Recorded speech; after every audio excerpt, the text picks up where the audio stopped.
ಎಲ್ಲರಿಗೂ ನಮಸ್ಕಾರ ಸ್ನೇಹಿತರೆ. ತುಳಸಿ ಗಿಡಕ್ಕೆ ಹಿಂದೂ ಧರ್ಮದಲ್ಲಿ ವಿಶೇಷ ಮಹತ್ವವನ್ನು ನೀಡಲಾಗಿದೆ. ತುಳಸಿ ಗಿಡವನ್ನು ದೇವಿಯ ರೂಪವೆಂದು ಪರಿಗಣಿಸಲಾಗುತ್ತದೆ. ತುಳಸಿ ಗಿಡದಲ್ಲಿ ಎಷ್ಟೆಲ್ಲ ವಿಧಗಳಿವೆ ಗೊತ್ತೇ? ತುಳಸಿ ಗಿಡದ ಪ್ರಯೋಜನಗಳೇನು? ತುಳಸಿ ಗಿಡದ ಮಹತ್ವ ಮತ್ತು ಪ್ರಯೋಜನಗಳನ್ನು ಕುರಿತು ನೋಡೋಣ ಬನ್ನಿ. ತುಳಸಿ ಗಿಡವನ್ನು ಲಕ್ಷ್ಮೀ ದೇವಿಯ ಸ್ವರೂಪ ಎಂದು ಭಾವಿಸುತ್ತಾರೆ. ಹಿಂದೂ ಧರ್ಮದಲ್ಲಿ ತುಳಸಿ ಗಿಡಕ್ಕೆ ವಿಶೇಷವಾದ ಸ್ಥಾನವನ್ನು ಕೊಡಲಾಗಿದೆ. ಹಿಂದೂಗಳ ಮನೆಯಲ್ಲಿ ಪ್ರತಿದಿನ ತುಳಸಿ ಗಿಡಕ್ಕೆ ಪೂಜೆಗಳನ್ನು ಮಾಡುತ್ತಾರೆ. ನಮ್ಮ ಆಯುರ್ವೇದ ಶಾಸ್ತ್ರದ ಪ್ರಕಾರ ತುಳಸಿ ಎಲೆಗಳು ಅಮೃತದೊಂದಿಗೆ ಸಮಾನವಾದದ್ದು.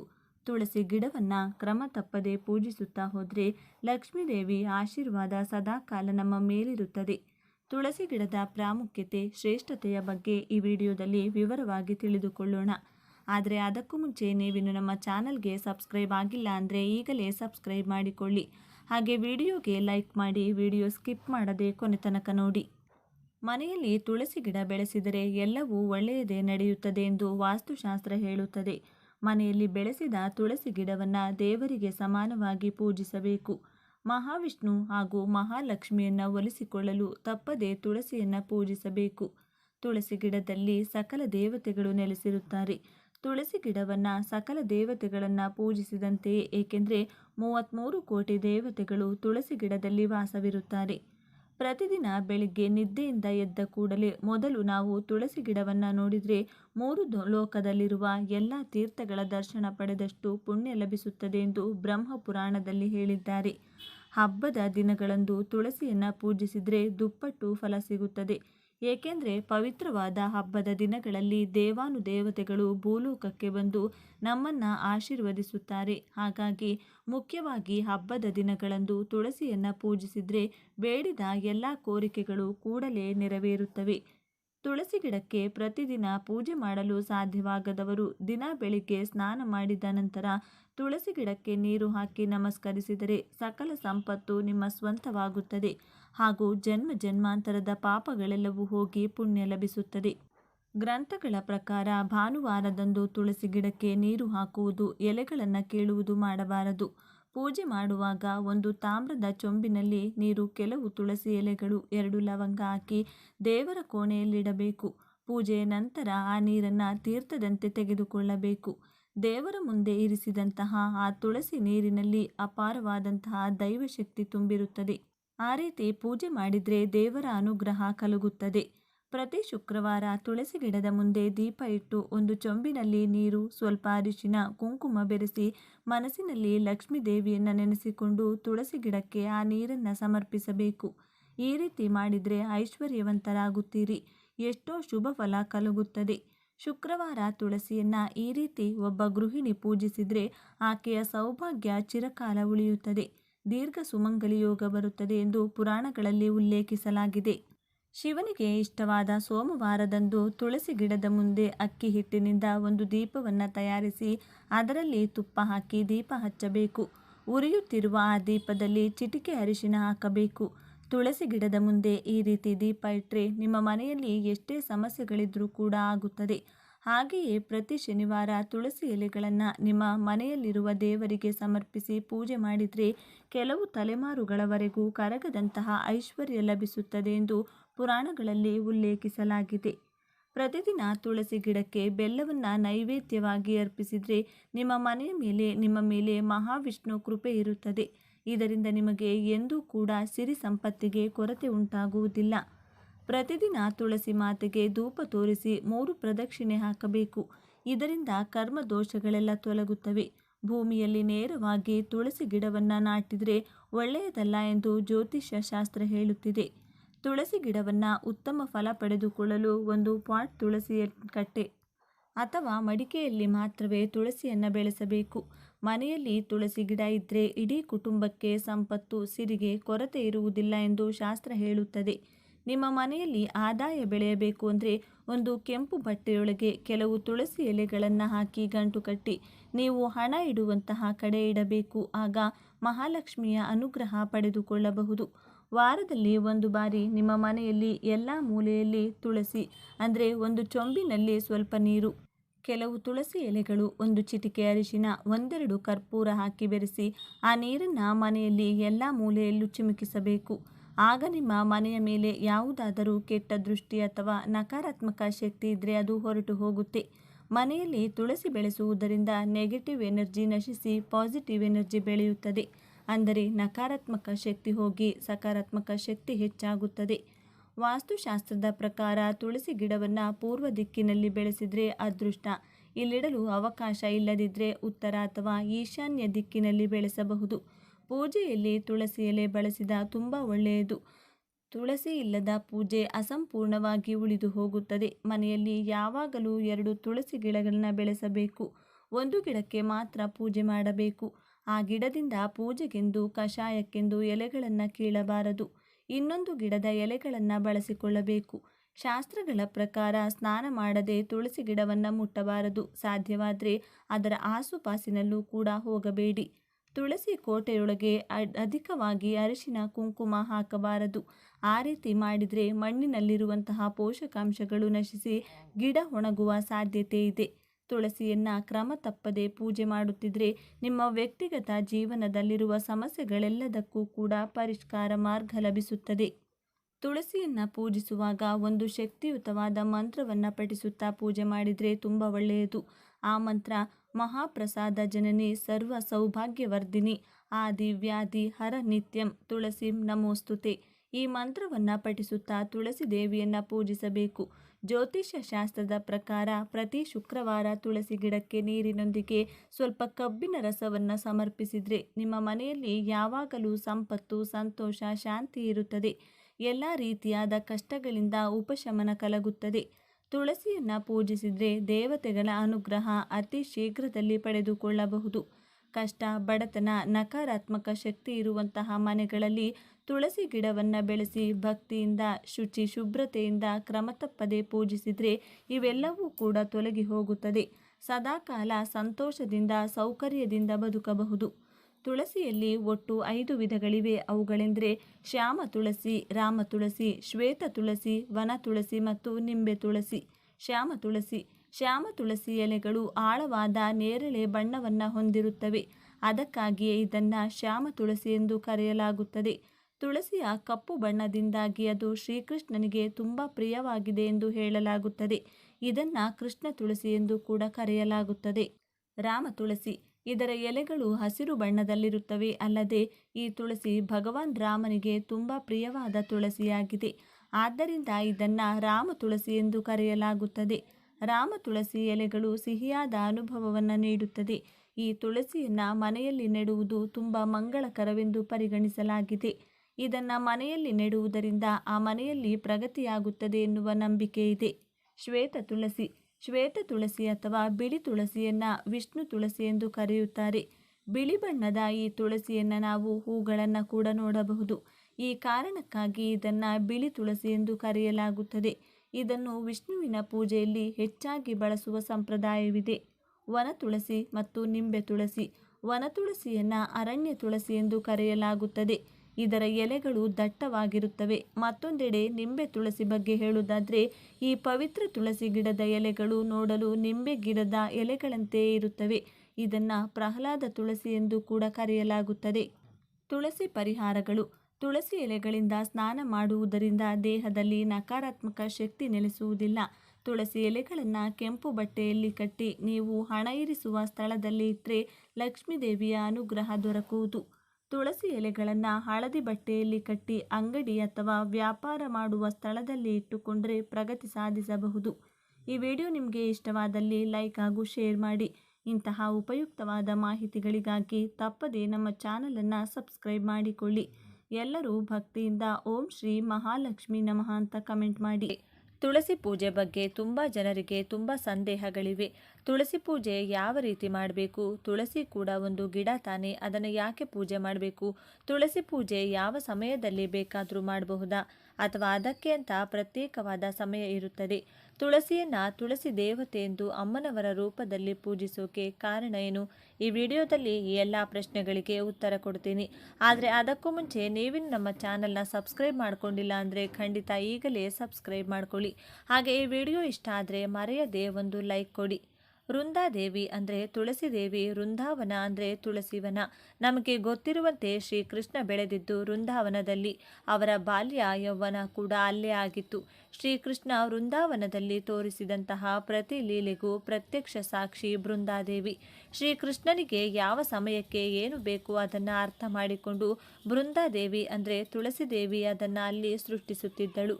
ಶ್ರೀಕೃಷ್ಣನಿಗೆ ತಣ್ಣನೆಯ ಗಾಳಿ ಬೇಕು ಅಂದುಕೊಳ್ಳಿ, ಬೃಂದಾದೇವಿ ಕೊಡ್ತಾ ಇದ್ಲು. ಅದೇ ಒಂದು ಆಹ್ಲಾದಕರ ವಾತಾವರಣ ಬೇಕು ಅಂದ್ಕೊಳ್ಳಿ, ಆಕೆ ಅದನ್ನು ಸೃಷ್ಟಿ ಮಾಡ್ತಾ ಇದ್ಲು.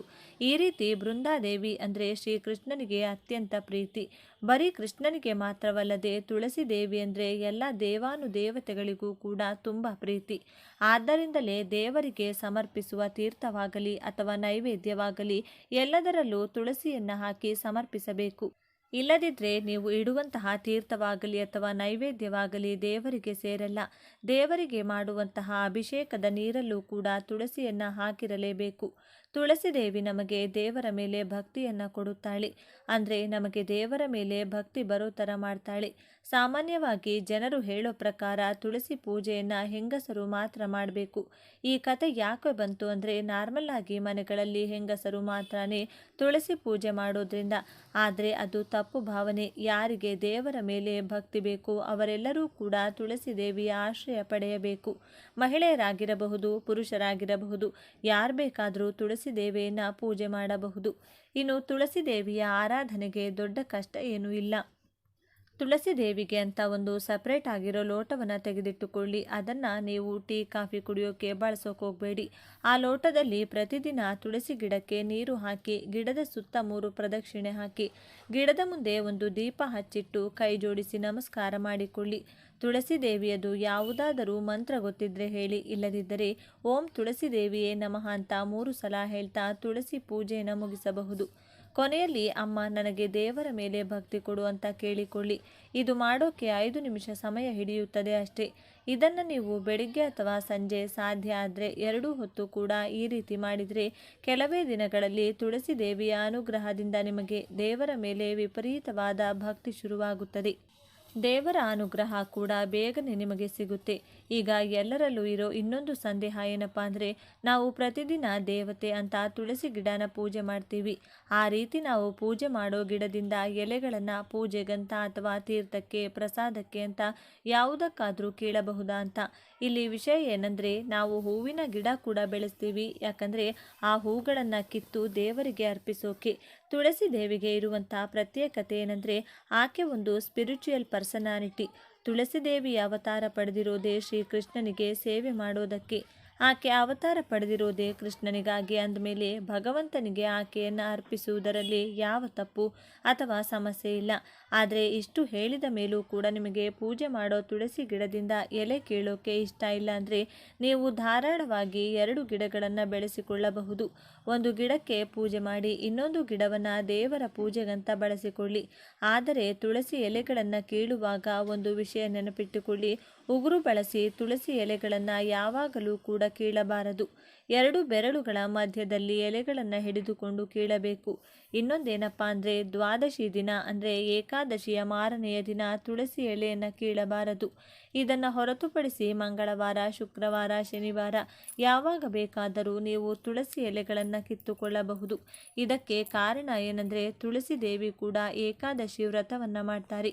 ದ್ವಾದಶಿ ದಿನ ಆಕೆ ಊಟ ತಿಂದು ದೇವರಿಗೆ ಅವರು ಅರ್ಪಿಸಿಕೊಳ್ಳುತ್ತಾರೆ. ಆ ಸಮಯದಲ್ಲಿ ನೀವು ತುಳಸಿಯನ್ನು ಕಿತ್ತರೆ ತುಳಸಿ ದೇವಿಯ ಆಗ್ರಹಕ್ಕೆ ಗುರಿಯಾಗುತ್ತೀರಿ. ಹಾಗಾಗಿ ದ್ವಾದಶಿ ಒಂದು ದಿನ ಬಿಟ್ಟು ಬಿಡಿ. ಮುಖ್ಯವಾಗಿ ಒಂದು ವಿಷಯವನ್ನು ನೆನಪಿಟ್ಕೊಳ್ಬೇಕಾಗುತ್ತದೆ. ತುಳಸಿಯನ್ನು ಕೀಳೋ ಪ್ರತಿ ಸಲ ನೀವು ಒಂದು ಶ್ಲೋಕವನ್ನು ತಪ್ಪದೆ ಹೇಳಬೇಕು. ಇದು ನೀವು ತುಳಸಿ ದೇವಿಯ ಅನುಮತಿ ಪಡೆಯೋಕೆ ಹೇಳಬೇಕಾದಂತಹ ಶ್ಲೋಕ.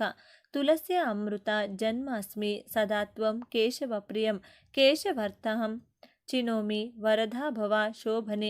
ಈ ಶ್ಲೋಕನ ತಪ್ಪದೆ ಹೇಳಬೇಕು. ಇದರ ಅರ್ಥ ಏನಂದರೆ, ದೇವಿ ತುಳಸಿ, ನೀನು ಸಮುದ್ರ ಮಂಥನ ಮಾಡಿದಾಗ ಹಾಲಿನ ಸಮುದ್ರದಿಂದ ಬಂದ ಅಮೃತದಿಂದ ಜನಿಸಿದವಳು. ನೀನು ಕೇಶವನಿಗೆ ಪ್ರಿಯವಾದವಳು, ಮಹಾವಿಷ್ಣುವಿಗೆ ಸಂತೋಷ ಕೊಟ್ಟು ಭಕ್ತರು ಬೇಡಿದ ಕೋರಿಕೆಗಳನ್ನು ಈಡೇರಿಸುವವಳು. ನೀನು ನನ್ನ ಮೇಲೆ ಕರುಣೆ ತೋರಿಸು. ಇದೇ ಈ ಶ್ಲೋಕದ ಅರ್ಥ. ಇನ್ನು ಒಂದು ವೇಳೆ ನಿಮ್ಮ ಮನೆಯಲ್ಲಿ ತುಳಸಿ ಇಲ್ಲ, ಹೊರಗಡೆಯಿಂದ ತುಳಸಿ ತರಬೇಕಾಗುತ್ತೆ ಅಂದ್ಕೊಳ್ಳಿ. ಪ್ರತಿದಿನ ಪೂಜೆಗೆ, ನೈವೇದ್ಯಕ್ಕೆ, ಅರ್ಚನೆಗೆ ಎಲ್ಲದಕ್ಕೂ ಕೂಡ ತುಳಸಿ ಬೇಕೇ ಬೇಕು. ಒಂದು ಸಲ ತುಳಸಿಯನ್ನು ಅಂಗಡಿಯಿಂದ ತಂದರೆ ಪ್ರತಿದಿನ ಬಳಸೋಕ್ಕಾಗಲ್ಲ, ಅದು ಬಾಡಿ ಹೋಗುತ್ತದೆ ಅಂತ ಅದನ್ನು ಬಿಸಾಡ್ತೀವಿ. ಆ ರೀತಿ ವೇಸ್ಟ್ ಮಾಡೋ ಅಗತ್ಯ ಇಲ್ಲ.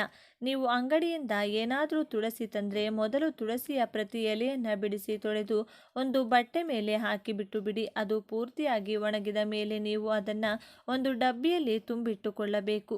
ತುಳಸಿಯನ್ನು ಯಾವ ರೂಪದಲ್ಲಿ ಬೇಕಾದರೂ ನೀವು ದೇವರಿಗೆ ಸಮರ್ಪಿಸಬಹುದು. ಹಾಗಾಗಿ ತುಳಸಿ ಒಣಗಿ ಹೋಯಿತು, ಬಾಡೋಯ್ತು, ಹಾಗಾಗಿ ಈ ರೀತಿ ಯಾವ ರೀತಿ ದೇವರಿಗೆ ಸಮರ್ಪಿಸೋದು ಅನ್ನೋ ಚಿಂತೆ ಬೇಡ. ನೀವು ಒಣಗಿದ ಡಬ್ಬಿಯಲ್ಲಿ ಇಟ್ಕೊಂಡಿರೋ ತುಳಸಿಯನ್ನೇ ಪ್ರತಿದಿನ ಪೂಜೆಗೆ, ನೈವೇದ್ಯಕ್ಕೆ, ಅಭಿಷೇಕಕ್ಕೆ ಉಪಯೋಗಿಸಿಕೊಳ್ಳಬಹುದು. ತುಳಸಿ ಗಿಡ ನಿಮ್ಮ ಮನೆಯಲ್ಲಿದ್ದರೆ ಚಿಂತೆ ಇಲ್ಲ. ಆದರೆ ಸೂರ್ಯೋದಯ ಆದ ನಂತರ ತುಳಸಿ ಎಲೆಗಳನ್ನು ಕೀಳೋಕೆ ಹೋಗಬೇಡಿ.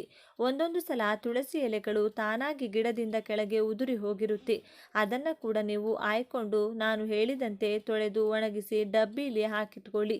ಒಂದೊಂದು ಸಲ ತುಳಸಿ ಎಲೆ ಕೀಳೋದು ಮರೆತೋಗಿರ್ತೀರ, ಅಥವಾ ಫ್ರೆಶ್ ಆಗಿ ಅಂಗಡಿಯಿಂದ ತರೋದು ಮರ್ತೋಗಿರ್ತೀರ. ಅಂಥ ಟೈಮ್ನಲ್ಲಿ ಈ ರೀತಿ ನೀವು ಸ್ಟಾಕ್ ಇಟ್ಕೊಂಡಿರುವಂತಹ ತುಳಸಿ ಎಲೆಗಳು ಉಪಯೋಗಕ್ಕೆ ಬರುತ್ತದೆ. ಬರೋಬ್ಬರಿ ಒಬ್ಬೊಬ್ಬರ ಮನೆಯಲ್ಲಿ ಎಷ್ಟು ಸಲ ಬೆಳೆಸಿದರೂ ಕೂಡ ತುಳಸಿ ಗಿಡ ಬೆಳೆಯಲ್ಲ. ಮನೆಯಲ್ಲಿ ತುಳಸಿ ಒಣಗಿದ್ರೆ ತುಂಬ ಅಪವಿತ್ರ. ಹಾಗಾಗಿ ತುಳಸಿ ಗಿಡನ ನೀವು ಬೆಳೆಸಬೇಕು ಅಂದರೆ ಒಳ್ಳೆ ಪೌಷ್ಟಿಕಾಂಶ ಇರುವಂತಹ ಮಣ್ಣನ್ನು ಉಪಯೋಗಿಸಿ. ತುಳಸಿ ಗಿಡ ಇಟ್ಟ ಮೇಲೆ ಒಂದೊಂದು ಸಲ ಎಲೆಗಳ ಹಿಂದೆ ಬೆಳ್ಳಗಿರುವಂಥ ಹುಳಗಳು ಹುಟ್ಟಿಕೊಳ್ಳುತ್ತದೆ. ಆ ರೀತಿ ಏನಾದರೂ ಆದರೆ ಸ್ವಲ್ಪ ಬೇವಿನ ಎಣ್ಣೆಯನ್ನು ನೀರಲ್ಲಿ ಮಿಕ್ಸ್ ಮಾಡಿಕೊಂಡು ಗಿಡಕ್ಕೆ ಚೆನ್ನಾಗಿ ಸ್ಪ್ರೇ ಮಾಡಿ. ಆ ಹುಳ ಎಲ್ಲ ಸತ್ತು ಹೋಗುತ್ತದೆ. ಗಿಡ ಅದ್ಭುತವಾಗಿ ಬೆಳೆಯುತ್ತದೆ. ತುಳಸಿ ಗಿಡಕ್ಕೆ ಹೂವುಗಳು ಬಿಟ್ಟಾಗ ಅದು ಪೂರ್ತಿ ಒಣಗುವವರೆಗೂ ಬಿಡಬಾರದು. ಸ್ವಲ್ಪ ಈ ಹೂವುಗಳು ಬಲ್ತಿದೆ ಅನ್ನುವಾಗ ಅದನ್ನು ಉಗುರು ತಾಕಿಸದೆ, ಸಿಸರ್, ಕತ್ರಿ ಮುಂತಾದ ಯಾವ ವಸ್ತು ಕೂಡ ಬಳಸದೆ ಕೈಯಲ್ಲೇ ಕಿತ್ತು ಬಿಡಿ. ಆಗ ಹೊಸ ಎಲೆಗಳು ಹುಟ್ಟಿ ಬರೋ ಅವಕಾಶ ಇರುತ್ತದೆ. ಹೂವು ಚೆನ್ನಾಗಿ ಬೆಳೆದ್ರೆ ಗಿಡದಲ್ಲಿರುವಂತಹ ಪೌಷ್ಟಿಕಾಂಶ ಎಲ್ಲ ಕೂಡ ಹೂವು ತಿಂದು ಬಿಡುತ್ತದೆ. ಹಾಗಾಗಿ ಗಿಡ ಬೇಗನೆ ಒಣಗಿ ಹೋಗುತ್ತದೆ. ಇನ್ನು ಅತಿಯಾದ ಚಳಿ ಇರೋ ಸಮಯದಲ್ಲಿ ನೀವು ತೆಳುವಾದ ಬಟ್ಟೆಯನ್ನು ಅಥವಾ ತೆಳುವಾದ ಬ್ಯಾಗನ್ನು ತುಳಸಿ ಗಿಡದ ಮೇಲೆ ಕವರ್ ಮಾಡಿ ಬಿಟ್ಟು ಬಿಡಿ. ಯಾವ ರೀತಿ ನೀವು ನಮ್ಮ ಮಕ್ಕಳನ್ನ ಜವಾಬ್ದಾರಿಯಿಂದ ನೋಡ್ಕೊಳ್ತೀರೋ ಅದೇ ರೀತಿ ತುಳಸಿ ಗಿಡವನ್ನು ಕೂಡ ನೀವು ನೋಡ್ಕೊಳ್ಬೇಕಾಗುತ್ತದೆ. ಶಾಸ್ತ್ರಗಳಲ್ಲಿರೋ ಪ್ರಕಾರ ತುಳಸಿ ದೇವಿಯ ಆರಾಧನೆಯಲ್ಲಿ ಈ 8 ಹೆಸರುಗಳು ತುಂಬ ಮುಖ್ಯ ಎಂದು ಹೇಳಿದ್ದಾರೆ. 1 ಬೃಂದಾವನೆ, 2 ವೃಂದ, 3 ವಿಶ್ವಪೂಜಿತ, 4 ಪುಷ್ಪಸರ, 5 ನಂದಿನಿ, 6 ಕೃಷ್ಣ ಜೀವನಿ, 7 ವಿಶ್ವಪಾವನಿ, 8 ತುಳಸಿ. ನೀವು ತುಳಸಿ ದೇವಿ ಪೂಜೆ ಮಾಡುವಾಗ ಈ 8 ಹೆಸರುಗಳನ್ನು ತಪ್ಪದೇ ಹೇಳ್ತಾ ತುಳಸಿ ದೇವಿಗೆ 8 ಹೂಗಳನ್ನು ಸಮರ್ಪಿಸಿದರೆ ಅತಿ ಬೇಗನೆ ತುಳಸಿ ದೇವಿ ಕೃಪೆ ನಿಮಗೆ ಸಿಗುತ್ತದೆ. ಇನ್ನು ನನಗೆ ಕಮೆಂಟಲ್ಲಿ ಕೇಳಿರೋ ಇನ್ನೊಂದು ಕ್ವೆಶನ್ ಏನಂದರೆ, ಲಕ್ಷ್ಮಿ, ತುಳಸಿ, ರಾಮ, ತುಳಸಿ, ಕೃಷ್ಣ, ತುಳಸಿ, ಹೀಗೆ ತುಳಸಿಯಲ್ಲಿ ಅನೇಕ ವಿಧಗಳಿವೆ. ಅದರಲ್ಲಿ ಯಾವುದು ಶ್ರೇಷ್ಠ, ಯಾವುದನ್ನು ನಾವು ಪೂಜೆಗೆ ಉಪಯೋಗಿಸಬೇಕು? ಲಕ್ಷ್ಮಿ ತುಳಸಿ ಬರೀ ಲಕ್ಷ್ಮಿ ಪೂಜೆಗೆ, ರಾಮ ತುಳಸಿ ಬರೀ ರಾಮ ಪೂಜೆಗೆ, ಕೃಷ್ಣ ತುಳಸಿ ಬರೀ ಕೃಷ್ಣನ ಪೂಜೆಗೆ ಮಾತ್ರ ಬಳಸಬೇಕಂತ ಯಾವ ನಿಯಮವೂ ಕೂಡ, ಯಾವ ತುಳಸಿ ಆದರೂ ಕೂಡ ಅದು ಶ್ರೇಷ್ಠನೇ. ನೀವು ಯಾವ ತುಳಸಿಯನ್ನು ಯಾವ ದೇವರಿಗೆ ಬೇಕಾದರೂ ಉಪಯೋಗಿಸಿ ಪೂಜೆಯನ್ನು ಮಾಡ್ಕೊಳ್ಬಹುದು. ಕೊನೆಯದಾಗಿ ಒಂದು ಮಾತೇನೆಂದರೆ, ತುಳಸಿ ಗಿಡ ನಿಮ್ಮ ಮನೆಯಲ್ಲಿದ್ದರೆ ಅದನ್ನು ನೀವು ಒಂದು ಗಿಡದಂತೆ ನೋಡಬೇಡಿ, ಮಹಾರಾಣಿಯಂತೆ ನೋಡಿಕೊಳ್ಳಿ. ಸಾಕ್ಷಾತ್ ಶ್ರೀಕೃಷ್ಣನ ಮಡದಿ ತುಳಸಿ.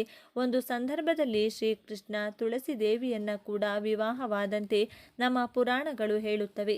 ಹಾಗಾಗಿ ನೀವು ಕಾಟಾಚಾರಕ್ಕೆ ಗಿಡವನ್ನು ಬೆಳೆಸಿದರೆ ಅದು ನಿಮ್ಮ ಕುಟುಂಬಕ್ಕೆ ತುಂಬ ಹಾನಿ ಉಂಟು ಮಾಡುತ್ತದೆ. ನೀವು ತುಳಸಿ ಗಿಡ ಬೆಳೆಸುತ್ತಿದ್ದೀರಿ ಅಂದರೆ ಅದನ್ನು ತುಂಬ ಭಕ್ತಿಯಿಂದ ನೋಡಿಕೊಳ್ಬೇಕು. ನೀವು ಪ್ರತಿದಿನ 1 ಅಥವಾ 2 ಸಲ ಗಿಡಕ್ಕೆ ನೀರನ್ನು ಭಕ್ತಿಯಿಂದ ಅರ್ಪಿಸಬೇಕು. ನೀರು ಹಾಕುವಾಗ ತುಳಸಿ ದೇವಿ ಹೆಸರು 3 ಸಲ ಹೇಳ್ತಾ ನೀರು ಹಾಕಬೇಕು. ದೀಪ ಇಡುವಾಗಲೂ ತುಳಸಿ ದೇವಿಯ ಹೆಸರು 3 ಸಲ ಹೇಳ್ತಾ ದೀಪ ಇಡಬೇಕು. ತುಳಸಿ ದೇವಿ ಪೂಜೆ ಮಾಡೋದಾದರೆ ನಾನೀಗ ಹೇಳಿದಂಥ 8 ಹೆಸರುಗಳನ್ನು ಹೇಳಿಕೊಂಡು 8 ಹೂಗಳನ್ನು ಸಮರ್ಪಣೆ ಮಾಡಬೇಕು. ಹಾಗೆ ತುಳಸಿ ಎಲೆ ಕೀಳುವಾಗ ನಾನು ಹೇಳಿಕೊಟ್ಟಂಥ ಮಂತ್ರವನ್ನು ತಪ್ಪದೆ ಹೇಳಬೇಕು. ಇದು ಯಾವುವು ಮಾಡೋಕ್ಕೆ ನಮಗೆ ಸಾಧ್ಯವಾಗಿಲ್ಲ ಅಂದರೆ ದಯವಿಟ್ಟು ತುಳಸಿ ಗಿಡವನ್ನು ಬೆಳೆಸೋಕೆ ಹೋಗಬೇಡಿ. ಯಾಕಂದರೆ ನೀವು ಕಾಟಾಚಾರಕ್ಕೆ ಬೆಳೆಸಿದರೆ ನಿಮ್ಮ ವಂಶನೇ ಕಷ್ಟದ ಪಾಲಾಗುತ್ತದೆ. ದೇವರ ಆಶೀರ್ವಾದ ಇಲ್ಲ ಅಂದರೂ ಕೂಡ ಪರವಾಗಿಲ್ಲ, ಆದರೆ ಶಾಪ ಮಾತ್ರ ಪಡ್ಕೊಳ್ಳೋಕೆ ಹೋಗಬೇಡಿ. ಈ ವಿಡಿಯೋ ನಿಮಗೆ ಇಷ್ಟ ಆದರೆ ಲೈಕ್ ಮಾಡಿ, ಶೇರ್ ಮಾಡಿ. ಇಂತಹ ಹೆಚ್ಚಿನ ಮಾಹಿತಿಗಾಗಿ ತಪ್ಪದೆ ನಮ್ಮ ಚಾನಲ್ನ ಸಬ್ಸ್ಕ್ರೈಬ್ ಮಾಡ್ಕೊಳ್ಳಿ. ನಾಳೆ ಮತ್ತೊಂದು ವಿಡಿಯೋದೊಂದಿಗೆ ಪುನಃ ಭೇಟಿಯಾಗೋಣ. ಧನ್ಯವಾದಗಳು.